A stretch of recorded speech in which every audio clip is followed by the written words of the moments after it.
Speaking of names, today in Moscow at East City Park, 2 o'clock is a meeting of all the Nancys in the area. So, seriously, I'm not kidding.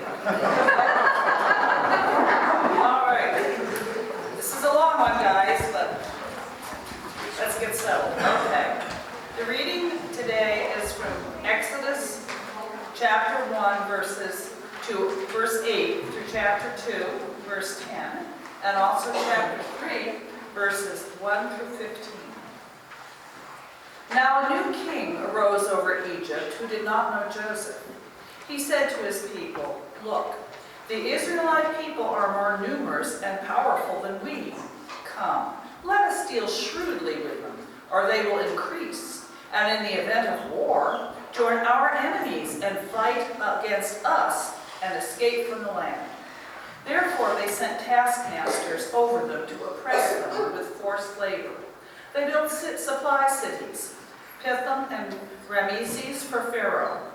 But the more they were oppressed, the more they multiplied and spread, so that the Egyptians came to dread the Israelites.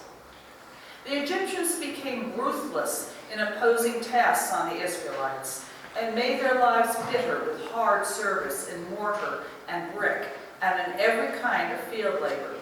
They were ruthless in all the tasks that they imposed on them. The king of Egypt said to the Hebrew midwives, one of whom was named Shiphrah, and the other Puah, "When you act as midwives to Hebrew women, and see them on the birth stool, if it is a boy, kill him.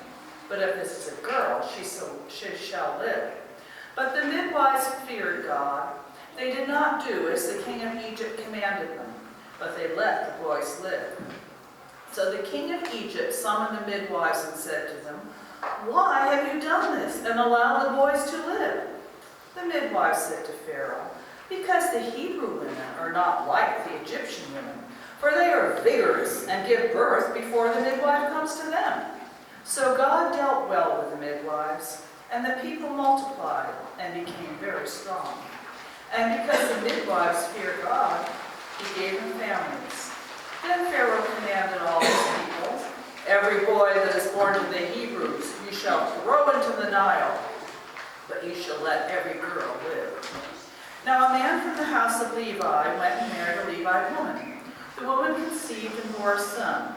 And when she saw he was a fine baby, she hid him 3 months.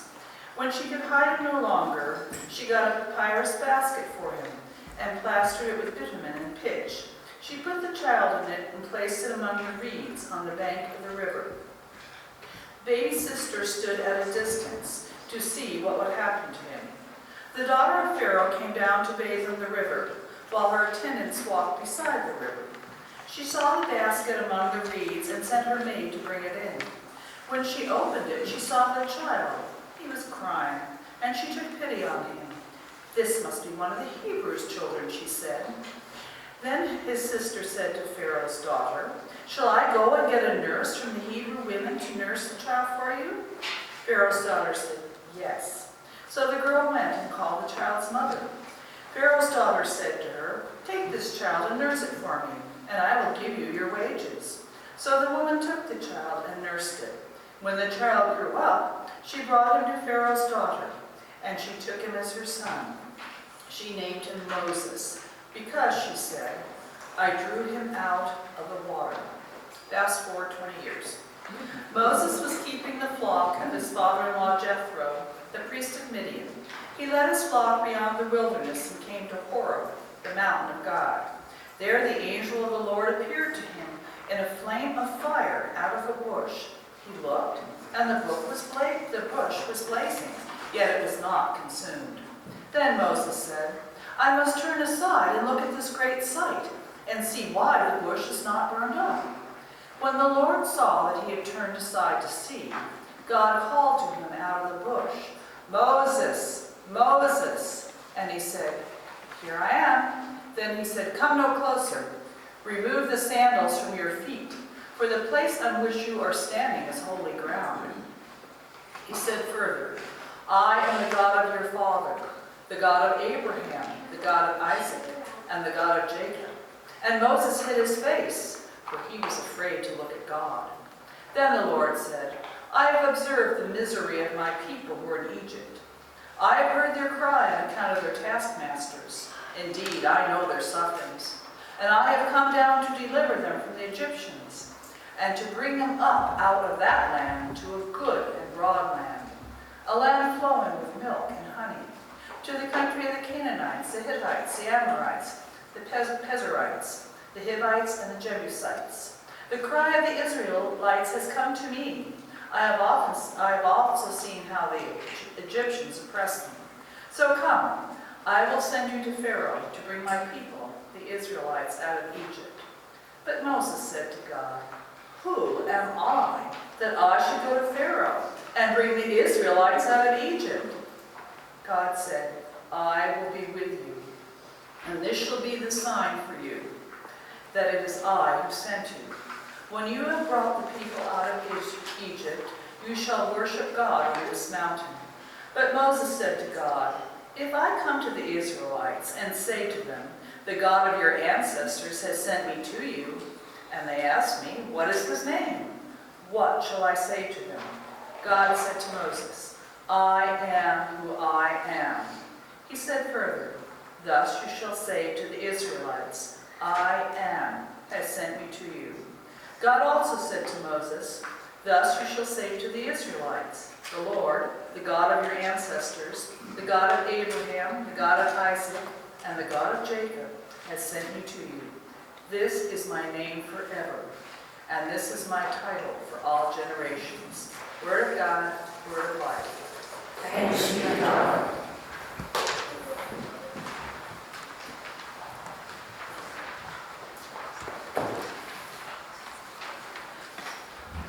So the story continues, and somehow the God of Jacob, the God of Abraham, the God of Isaac just isn't going to cut it anymore. And you can understand a little bit why that's not going to cut it. Moses, and we've heard about how Moses was born, and then if you know the kind of in-between part, that 20 years elapsed here, that Moses got into trouble with Pharaoh, and Moses had to flee, even though he was a prince of Egypt, and he flees, so he's not on good terms with Pharaoh, even though they grew up like brothers. He had to flee into the wilderness, and he flees into the wilderness, he meets a nice young lady, they get married, and Moses ends up being a shepherd. But as he's out in the midst of the desert, something strange happens. Strange things happen in the desert. Moses is walking out there, and all of a sudden, he sees this kind of twinkling light. Really hard to describe. In fact, the word in Hebrew is kind of like fire, but not totally like fire. It's kind of flashing, and where's Brian? Plasma. It's kind of, well, it is. It's kind of, what does plasma look like? Just like fire? Or is it a little bit different then? No, just fire? Okay, so fire will light a match, should I be able to say plasma? It works? Oh, okay, well, sorry. That sermon illustration didn't work. We'll talk afterward about it. It wrecked it for me. But no, the whole idea is that this is a word. How many people here have had lobster? How many people here haven't had lobster ever in their lives? Okay, the people who have had lobster, try to describe lobster to those who haven't had it. You have to kind of dance around it a little bit, you know. Now, lutefisk is easy. If you haven't had lutefisk and you have, it's kind of like jellyish, but actually it's delicate and wonderful. But trying to describe something that you haven't actually experienced, and that's what's going on with this fire. So Moses is out there and he's going, whoa, this is odd. I've seen some odd things out here in the desert in my life, but this is really, I'm going to turn aside and see what this is. And as he gets closer, this flashing plasma-like fire is over a bush, but the bush isn't getting burned up. And Moses goes odd upon odd, and he gets even closer. But then odd goes right off the scales, because what does the bush start to do? starts to talk to him.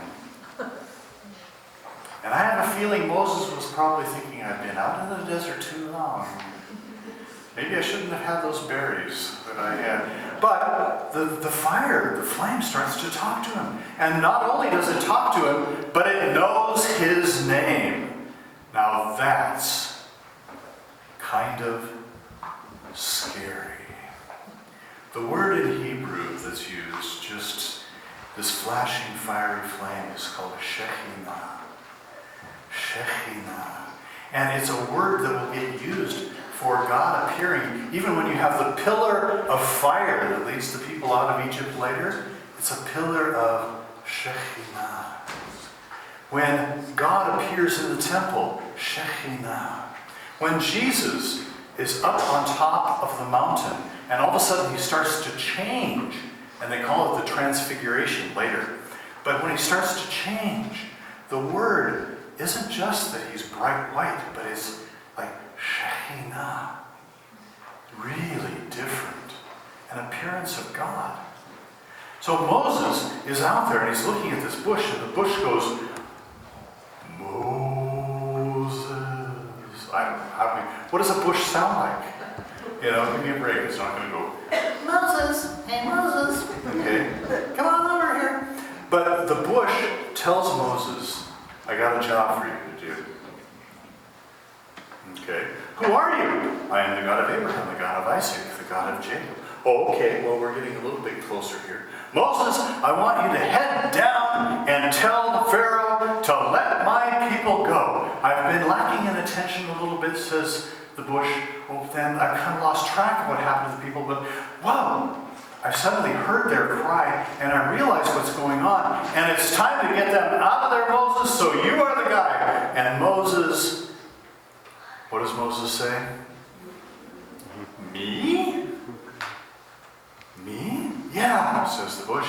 Head on down. Well, Moses says, can you give me something to go with?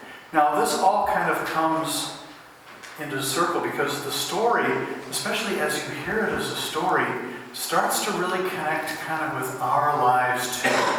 Because Moses reacts in a way that I think we would also probably like to react.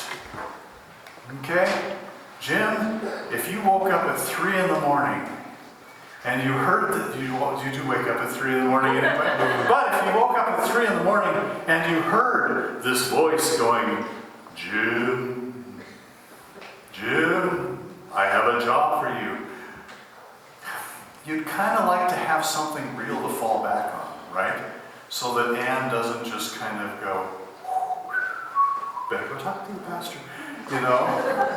He wants something solid that he can hold on to. Moses does too. So Moses is going, can you give me some tricks or something to do? And Yahweh the bush just kind of goes, no. Here's proof. When all of this is done, you guys will be coming back to here and you'll worship me here on this mountain. Well, thanks. Proof after the fact. But what about when I go down? Can I have a name? Can I have a name?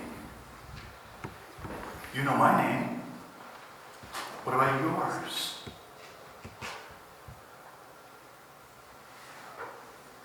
But God is too smart for that. Because I think God knows that the second we have a name, then we have God in a box. Other people have names for their gods. There's Baal. Baal, the god of the storm. There's Astarte, the goddess of fertility. Oh, nice name. There is Zeus and Hera. So why can't we have a name? And God says, you need a name? Here's a name for you. You have a nice word, Havan. Havan means a work in progress. How many people here are on the property committee? Do you know what a work in progress is like?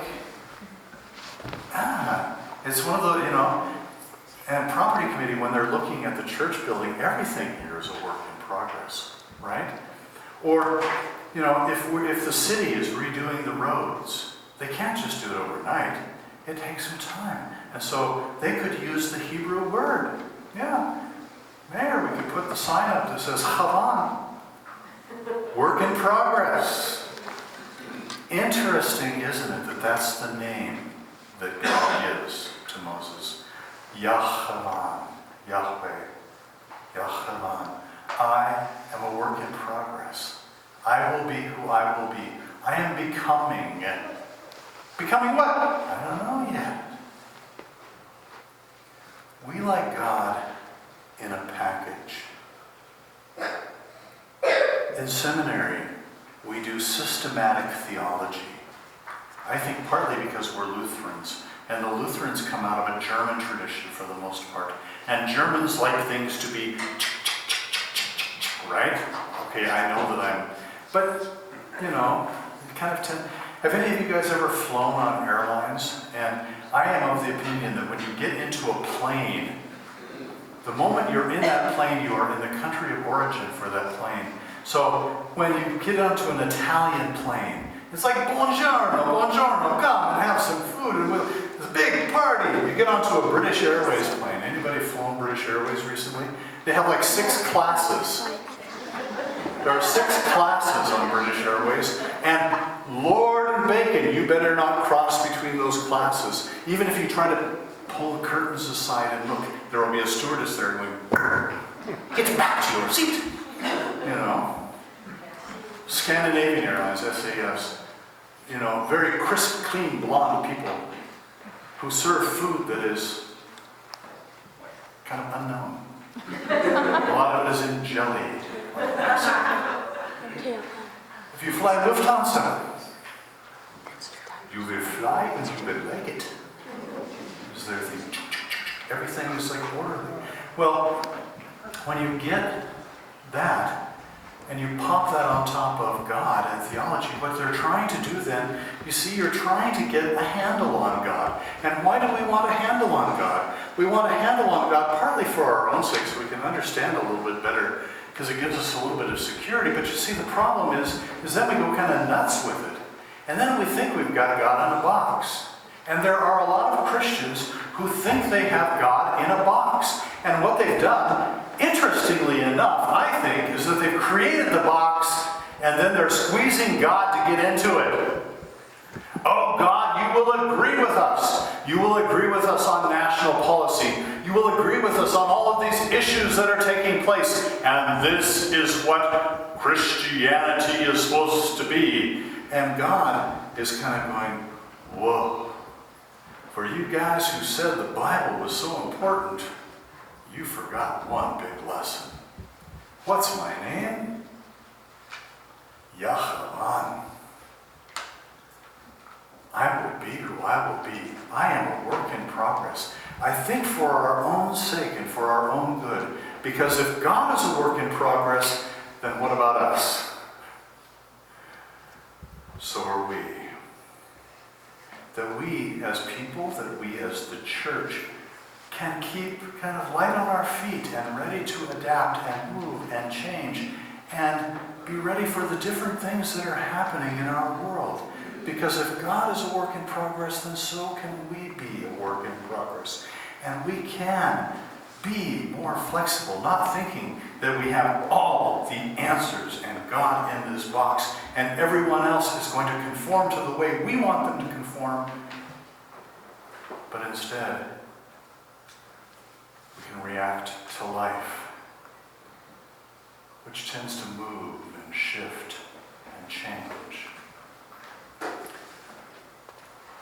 What is your name? Moses wanted God in a box, so he could take that box down and scare Pharaoh. God said it's going to take more faith than that, Moses. More faith. Yah-Havan. Yah-Havanan. Jehovah. I will be who I will be. I am becoming.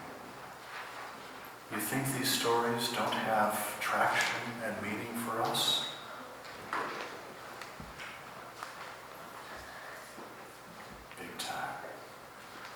Amen.